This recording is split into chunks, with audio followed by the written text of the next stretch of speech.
আল্লাহ নবী বিশ্বনবী রাহমাতুল লিল আলামিনের আম্মা ডাক দিয়ে বলেন, বাবা আমি কোনো সুগন্ধি ব্যবহার করি না। যেদিন থেকে আমার সন্তান আমার গর্ভে এসেছে সেদিন থেকে আমার শরীর থেকে যত গাম বের হয়, আমার মুখ থেকে যত থুতু বের হয়, আমার শরীরের গামের সঙ্গে এবং আমার থুতুর সঙ্গে আল্লাহর নবীজি বিশ্বনবী রাহমাতুল লিল আলামিনের আম্মা বলেন, আমেনা বলেন, ও বাবা আমার গামের সঙ্গে এবং আমার মুখের থুতুর সঙ্গে মেশকে আম্বরের ঘ্রাণ বের হয়। শুধু তাই নয়, ও বাবা আমার সন্তান যেদিন থেকে আমার গর্ভে আমি যখন ঘর থেকে বের হয় তখন আসমানের মেঘ এসে আমার উপরে ছায়া দিতে শুরু করে। বাবা শুধু তাই নয়, দুনিয়ার অন্যান্য মহিলারাও কুয়ার কাছ থেকে কুয়ার মধ্য থেকে পানি আনতে যায়, আমি আমেনাও পানি আনতে যাই। অন্যান্য মহিলারা কুয়া থেকে বালতির মাধ্যমে কত কষ্ট করে কুয়া থেকে পানি উত্তোলন করে, আর আমি আমিনা যখন কুয়ার কাছে যাই আমি যেতে দেরি হয়, কুয়ার নিকটবর্তী পানি আসতে দেরি হয় না। আল্লাহ নবী বিশ্বনবী রাহমাতুল লিল আলামিনের আম্মা বলেন, শুধু তাই নয়, দুনিয়ার অন্যান্য মহিলারা সন্তান জন্মগ্রহণ করলে সন্তান যখন দুনিয়াতে আসে তখন দুনিয়ার অন্যান্য মহিলাদের কষ্ট হয়, প্রসব ব্যথা ভুগতে হয়। প্রসব ব্যথার কষ্ট, কত কষ্ট শুধু মহিলারাই জানেন। আমেনা ডাক দিয়ে বলেন, আমি যখন আমার সন্তান দুনিয়াতে আগমন করবে তখন দুনিয়ার অন্যান্য মহিলাদের মতো আমার কোনো কষ্ট হয় না। আমার সন্তান যখন আমার গর্ভে, অন্যান্য সন্তান যখন মহিলাদের গর্ভ থাকে তখন এই সন্তানেরা অনেক সময় মায়ের পেটের মধ্যে লাথি মারে, মা আঘাতপ্রাপ্ত হয়ে দাঁড়ানো থেকে বসে যায়। অনেক সময় স্বামীর পায়ে ধরে বলে, ও আমার স্বামী এবার মনে হয় আমি আর বাঁচব না। আমি না ডাক দিয়ে বলেন, যতদিন পর্যন্ত আমার সন্তান আমার গর্ভে ছিল আমার কোনোদিন কষ্ট হয়নি। আমার সন্তান যখন দুনিয়াতে এসেছে আমার কোনোদিন এই প্রসব ব্যথায় অন্যান্য মহিলাদের মতো ভুগতে হয়নি। আমার সন্তান যখন দুনিয়াতে আগমন করেছে আমার কোনো কষ্ট হয়নি। স্বাভাবিক অবস্থায় আমার সন্তান দুনিয়াতে আগমন করেছে। শুধু তাই নয়, আমার সন্তান যখন দুনিয়াতে আগমন করেছে অন্যান্য সন্তানের মতো আমার সন্তানের অবস্থা নয়। আমার সন্তান যখন দুনিয়াতে আগমন করেছে তখন দেখা যায় অন্যান্য সন্তানরা দুনিয়াতে আসার পর তাদের খতনা করতে হয়, আর আল্লাহ রাব্বুল আলামিন আমার সন্তান দুনিয়াতে আসার পূর্বে খতনা করে পাঠিয়েছেন। শুধু আলহামদুলিল্লাহ আলহামদুলিল্লাহি নাহমাদুহু ওয়া নাস্তাঈনুহু ওয়া নাস্তাগফিরুহু ওয়া নু'মিনু বিহি ওয়া নাতাওয়াক্কালু আলাইহি ওয়া নাউযু বিল্লাহি মিন শুরুরি আনফুসিনা ওয়া মিন সাইয়্যাতি আ'মালিনা। من يهده الله فلا مضل له ومن يضلل فلا هادي له ونشهد أن لا إله إلا الله وحده لا شريك له ونشهد أن سيدنا سندنا وحبيبنا ومولانا محمدا عبده ورسوله أرسله بالحق بشيرا ونذيرا وداعيا إلى الله بإذنه وسراجا وقمرا منيرا أما بعد فأعوذ بالله من الشيطان الرجيم بسم الله الرحمن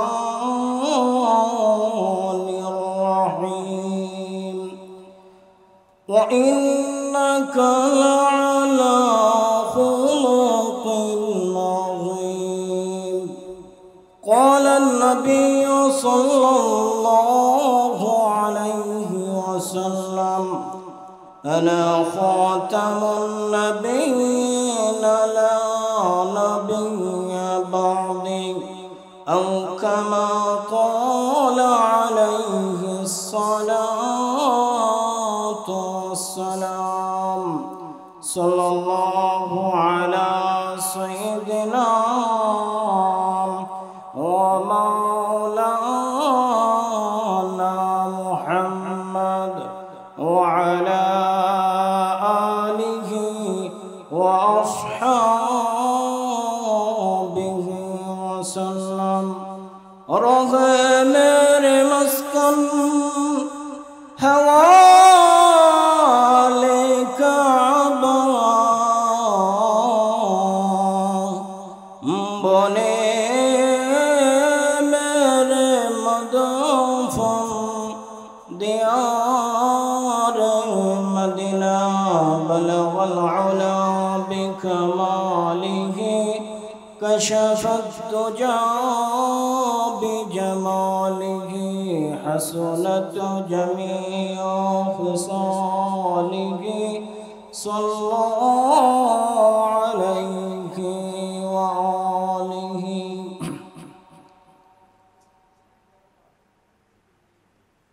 জামিয়া কুরআনিয়া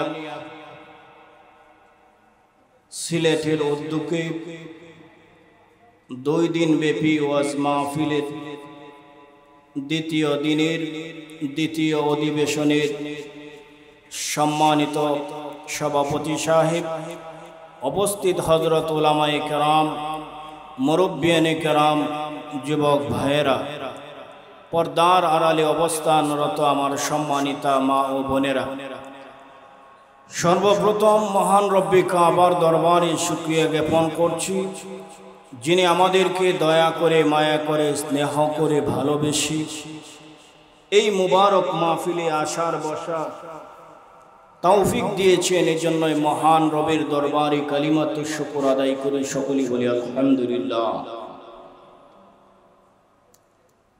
আমি আপনাদের সম্মুখে পবিত্র কালামুল্লাহ থেকে একটি আয়াতে কারিমা তেলাওয়াত করেছি। বিশ্বনবী মুহাম্মদুর রাসূলুল্লাহ সাল্লাল্লাহু আলাইহি ওয়াসাল্লামের অসংখ্য অগণিত হাদিসের ভান্ডার থেকে একটি হাদিস পাঠ করেছি। আল্লাহ যদি আমাকে তৌফিক দান করে ইহার উপর আলোচনা করার চেষ্টা করব। ওয়া তৌফিক ইল্লা বিল্লাহ। সম্মানিত হাজিরিন, এই মাসটি আমরা জানি আমাদের নবী বিশ্ব নবী মুহাম্মদুর রাসূলুল্লাহ সাল্লাল্লাহু আলাইহি ওয়াসাল্লামের পৃথিবীতে দুনিয়াতে আগমনের মাস। নবীজি এই রবিউল আউয়াল মাসে মুফাসসিরিনে কেরাম সকলেই একমত পোষণ করেছেন যে নবীজি এই রবিউল আউয়াল মাসে এই পৃথিবীতে আগমন করেছেন।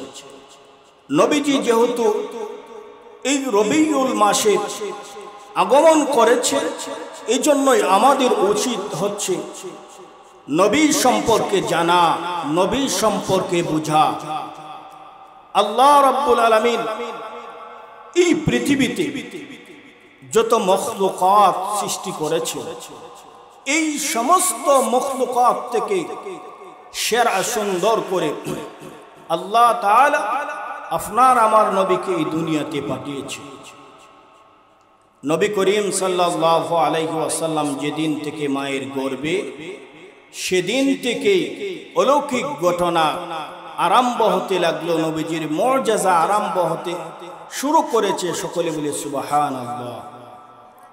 আব্দুল মুত্তালিব নবীজির দাদা, ওনার কাছে অনেকে বিচার দিচ্ছেন, ও আব্দুল মুত্তালিব, আপনি হচ্ছেন কাবা গড়ের মুতাওয়াল্লি, আর আপনার ছেলের স্ত্রী আব্দুল্লাহর স্ত্রী কি সুঘ্রাণ ব্যবহার করে, তার তো স্বামী নাই, এই সুঘ্রাণ ব্যবহার করা তার জন্য কতটুকু ঠিক? আল্লাহ নবী বিশ্বনবী রাহমাতুল লিল আলামিনের দাদা আব্দুল মুত্তালিব নবীজির আম্মাকে ডেকে এনে বললেন, ও মা আমিনা, তুমি কি সুঘ্রাণ ব্যবহার করো, মানুষে আমার কাছে বিচার দিচ্ছে। আল্লাহ নবী বিশ্বনবী রাহমাতুল লিল আলামিনের আম্মা ডাক দিয়ে বলেন, বাবা, আমি কোন সুগন্ধি ব্যবহার করি না। যেদিন থেকে আমার সন্তান আমার গর্ভে এসেছে, সেদিন থেকে আমার শরীর থেকে যত গাম বের হয়, আমার মুখ থেকে যত থুতু বের হয়, আমার শরীরের গামের সঙ্গে এবং আমার থুতুর সঙ্গে আল্লাহর নবীজি বিশ্বনবী রাহমাতুল লিল আলামিনের আম্মা বলেন, আমিনা বলেন, ও বাবা, আমার গামের সঙ্গে এবং আমার মুখের থুতুর সঙ্গে মেশকে আম্বরের ঘ্রাণ বের হয়। শুধু তাই নয়, ও বাবা, আমার সন্তান যেদিন থেকে আমার গর্ভে, আমি যখন ঘর থেকে বের হই, তখন আসমানের মেঘ এসে আমার উপরে ছায়া দিতে শুরু করে। বাবা, শুধু তাই নয়, দুনিয়ার অন্যান্য মহিলারাও কুয়ার কাছ থেকে, কুয়ার মধ্য থেকে পানি আনতে যায়, আমি আমেনাও পানি আনতে যাই। অন্যান্য মহিলারা কুয়া থেকে বালতির মাধ্যমে কত কষ্ট করে কুয়া থেকে পানি উত্তোলন করে, আর আমি আমিনা যখন কুয়ার কাছে যাই, আমি যেতে দেরি হয়, কুয়ার নিকটবর্তী পানি আসতে দেরি হয় না। আল্লাহ বিশ্বনবী রাহমাতুল লিল আলামিনের আম্মা বলেন, শুধু তাই নয়, দুনিয়ার অন্যান্য মহিলারা সন্তান জন্মগ্রহণ করলে, সন্তান যখন দুনিয়াতে আসে, তখন দুনিয়ার অন্যান্য মহিলাদের কষ্ট হয়, প্রসব ব্যথা ভুগতে হয়। প্রসব ব্যথার কষ্ট, কত কষ্ট শুধু মহিলারাই জানেন। আমিনা ডাক দিয়ে বলেন, আমি যখন আমার সন্তান দুনিয়াতে আগমন করবে, তখন দুনিয়ার অন্যান্য মহিলাদের মতো আমার কোনো কষ্ট হয় না। আমার সন্তান যখন আমার গর্ভে, অন্যান্য সন্তান যখন মহিলাদের গর্ভ থাকে, তখন এই সন্তানেরা অনেক সময় মায়ের পেটের মধ্যে লাথি মারে, মা আঘাতপ্রাপ্ত হয়ে দাঁড়ানো থেকে বসে যায়। অনেক সময় স্বামীর পায়ে ধরে বলে, ও আমার স্বামী, এবার মনে হয় আমি আর বাঁচব না। আমি না ডাক দিয়ে বলেন, যতদিন পর্যন্ত আমার সন্তান আমার গর্ভে ছিল, আমার কোনোদিন কষ্ট হয়নি। আমার সন্তান যখন দুনিয়াতে এসেছে, আমার কোনোদিন এই প্রসব ব্যথায় অন্যান্য মহিলাদের মতো ভুগতে হয়নি। আমার সন্তান যখন দুনিয়াতে আগমন করেছে, আমার কোনো কষ্ট হয়নি। স্বাভাবিক অবস্থায় আমার সন্তান দুনিয়াতে আগমন করেছে। শুধু তাই নয়, আমার সন্তান যখন দুনিয়াতে আগমন করেছে, অন্যান্য সন্তানের মতো আমার সন্তানের অবস্থা নয়। আমার সন্তান যখন দুনিয়াতে আগমন করেছে, তখন দেখা যায় অন্যান্য সন্তানরা দুনিয়াতে আসার পর তাদের খতনা করতে হয়, আর আল্লাহ রাব্বুল আলামিন আমার সন্তান দুনিয়াতে আসার পূর্বে খতনা করে পাঠিয়েছেন। শুধু তাই নয়, দুনিয়াতে সন্তান যখন আসে, এই সন্তানদের নাভি কাটতে হয়। আমার সন্তান যখন দুনিয়াতে আগমন করেছে, নাভি কাটা অবস্থায় দুনিয়াতে আগমন করেছে। এত মুজিজা নবীজির আগমনের পূর্ব থেকে আরম্ভ হয়ে গেছে। নবীজির আম্মা বলেন, আমার সন্তান মুহাম্মদ যেদিন দুনিয়াতে আগমন করেছে সেই সময়টা ছিল সুবহে সাদিকের সময়। আমার ঘরের মধ্যে আগুন ছিল না, অন্ধকার ছিল, আর অন্ধকার। আমার সন্তান যখন আগমন করেছে তখন আমি দেখি আমার ঘরটা আমার সন্তানের আগমনের কারণে আলোকিত হয়ে গেছে। আমি আমার দাসী উম্মে আইমানকে বললাম, ওরে উম্মে আইমান, আমার সন্তানকে দেখে রেখো। এত সুন্দর সন্তান আল্লাহ রাব্বুল আলামিন আমাকে দান করেছেন, হয়তোবা এই সন্তানকে কেহ জিনভূত নিয়ে যেতে পারে। উম্মে আইমানকে যখন আমেনা এই কথা বলল, এই কথা বলার পর পরে উম্মে আইমান ডাক দিয়ে বলেন, আমেনা গো, তুমি বলার পূর্বে আমার কাছ থেকে যেন তোমার সন্তানকে কে নিয়ে গেছে। আমেনা ক্রন্দন করতে আরম্ভ করলেন, আল্লাহ রাব্বুল আলামিন আমাকে একটা সন্তান দান করেছিলেন, কেহ নিয়ে গেছে। গায়েব থেকে আওয়াজ আসলো, ও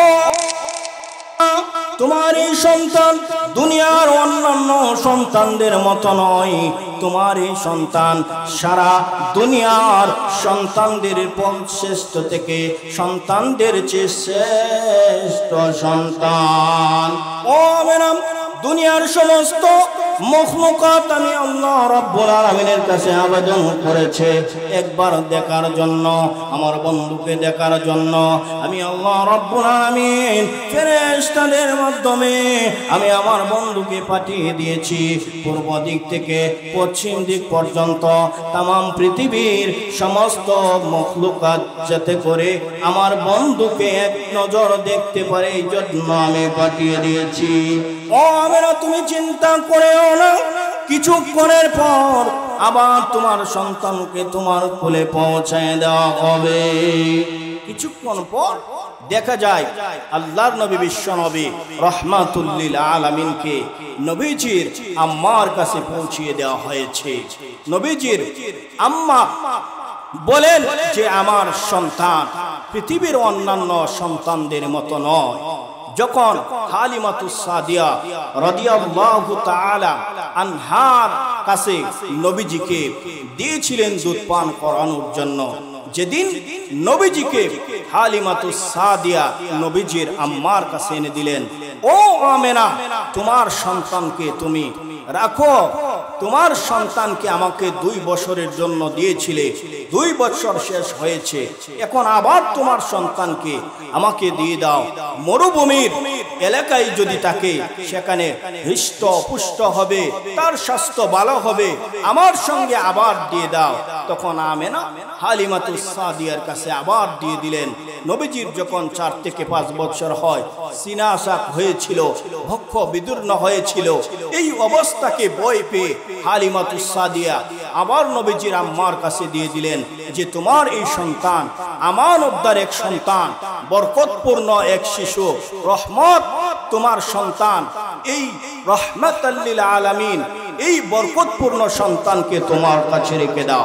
হালিমাতুস সাদিয়া বলেন, ও আমেনা, আমি কত সন্তানে পর্যন্ত দেখেছি, কিন্তু তোমার সন্তান মুহাম্মদের মতো এত সুন্দর সন্তান আমি কখনো দেখিনি। আমেনা ডাক দিয়ে বলেন, ও হালিমা, তুমি হচ্ছে গ্রামের মহিলা, তুমি গ্রামে অবস্থান করো, আর আমি আমেনা শহরে অবস্থান করি, মক্কা শহরের মধ্যে আমি অবস্থান করি। মক্কা শহরে কত মানুষ অবস্থান করে, এখানে কত দেশ থেকে মানুষ আগমন করে। এই দেশের মধ্যে তাম পৃথিবী থেকে প্রায় ভাগ মানুষ এই শহরে আসা যাওয়া করে। আমি এই পর্যন্ত যত মানুষ দেখেছি, আমার সন্তান মুহাম্মদের মতো এত সুন্দর মানুষ আমি কখনো দেখিনি। শুনো, তাই নয়, জিবরাইল আলাইহিস সালাতু ওয়াস সালাম ডাক দিয়ে বলেন, রে হালিমা, ও ও আমেনা, তোমরা মুহাম্মদ সম্পর্কে কি বলবে? তোমরা গ্রামে থাকো, শহরে থাকো, আর আমি এই তামাম পৃথিবী ঘুরে ঘুরে দেখেছি মুহাম্মদের মতো এত সুন্দর মানুষ কখনো আমার চোখে পড়েনি। আল্লাহ রাব্বুল আলামিন ডাক দিয়ে বলেন, আরে জিবরাইল, আমার নবী সম্পর্কে তোমরা আন্দাজ করতেছো, তোমাদের আন্দাজ করা ঠিক হয়নি। আমার নবী বিশ্ব নবী মুহাম্মদুর রাসূলুল্লাহ, আমার বন্ধুকে আমি এই পৃথিবীর মধ্যে যত মখলুকাত সৃষ্টি করেছি সমস্ত মখলুকাত থেকে শ্রেষ্ঠ সুন্দর মানুষ হিসাবে দুনিয়াতে পাঠিয়েছি। বলুন না সুবহানাল্লাহ। এত সুন্দর ছিলেন আপনার আমার নবী মুহাম্মদুর রাসূলুল্লাহ সাল্লাল্লাহু আলাইহি ওয়াসাল্লাম। শুধু তাই নয়, আয়েশা সিদ্দিকা রাদিয়াল্লাহু তাআলা আনহা বলতেন, ও পৃথিবীর মানুষ, তোমাদেরও একটা সূর্য আছে, আমারও একটা সূর্য আছে, তবে তোমাদের সূর্য আলো দেয় দিনের বেলা, আর আমার নবী মুহাম্মদুর রাসূলুল্লাহ সাল্লাল্লাহু আলাইহি ওয়াসাল্লাম, আমার সূর্য নবী মুহাম্মদুর রাসূলুল্লাহ আলো দেয় রাতের বেলা। এত সুন্দর ছিলেন আপনার আমার নবী বিশ্ব নবী মুহাম্মদুর রাসূলুল্লাহ সাল্লাল্লাহু আলাইহি ওয়াসাল্লাম। যেহেতু রবিউল আউয়াল মাস, নবীজির সিরাত সম্পর্কে আমাদের আলোচনা করা দরকার। আল্লাহ রাব্বুল আলামিন এই মাদ্রাসাকে কবুল আর মঞ্জুর করুক। আজকের এই 2 দিন ব্যাপী মাহফিলকে কবুল করুন। সকলে বলি আমিন। ওয়া আখিরু দাওয়ানা আলহামদুলিল্লাহি রাব্বিল আলামিন। আসসালামু আলাইকুম ওয়া রাহমাতুল্লাহি ওয়া বারাকাতুহু।